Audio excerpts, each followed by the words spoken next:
తుంగా పానం గంగా స్నానం అది ఒక సామెత, చాలా ప్రసిద్ధి.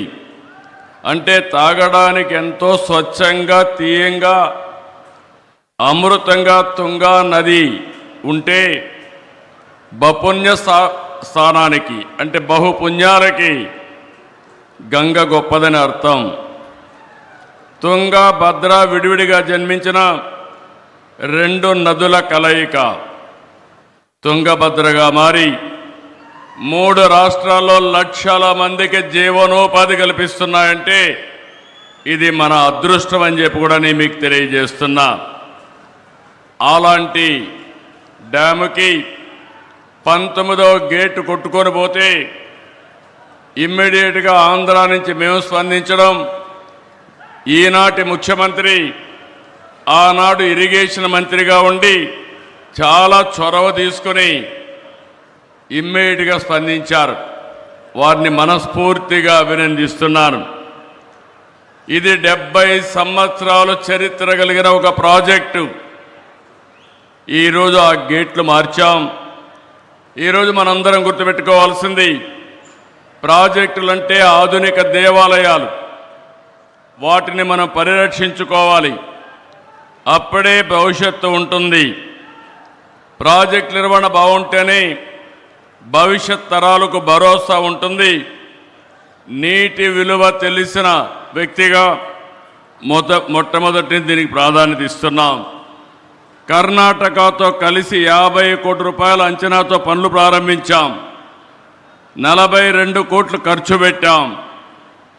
ఈ ఒక్క గేటే కాదు, 33 గేట్లు బాగా రిపేర్ చేస్తే బాగుంటుంది, రీప్లేస్ చేద్దామంటే ఇమ్మీడియట్గా మంత్రి గారు శివకుమార్ గారు దాన్ని ముందుకు తీసుకెళ్లారు.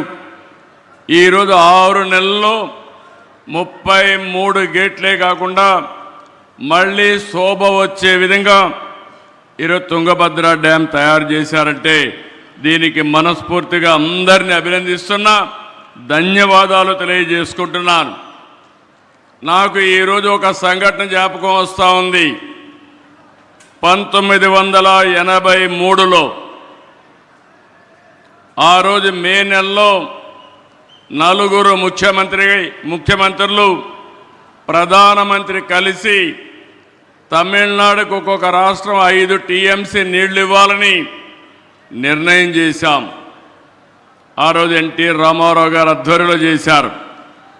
ఈరోజు సిఆర్ పాటిల్ గారి ఆధ్వర్యంలో కర్ణాటక ముఖ్యమంత్రి, ఆంధ్రప్రదేశ్ ముఖ్యమంత్రి, అది మరి తెలంగాణ ముఖ్యమంత్రి, 3 ముఖ్యమంత్రులు కలవడం ఒక చరిత్ర.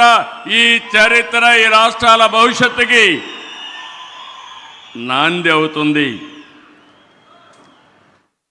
ఈరోజు మనందరం గుర్తుపెట్టుకోవాల్సింది, ఆ రోజు ఇక్కడ ఈ డ్యామ్ ఇబ్బంది వస్తుందంటే ఇమ్మీడియట్గా ఈ గేట్లో ఎక్స్పర్ట్గా ఉన్నటువంటి కన్నయ్య నాయుడు గారిని ఇక్కడ పంపించాం.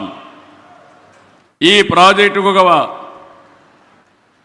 చరిత్ర ఉంది.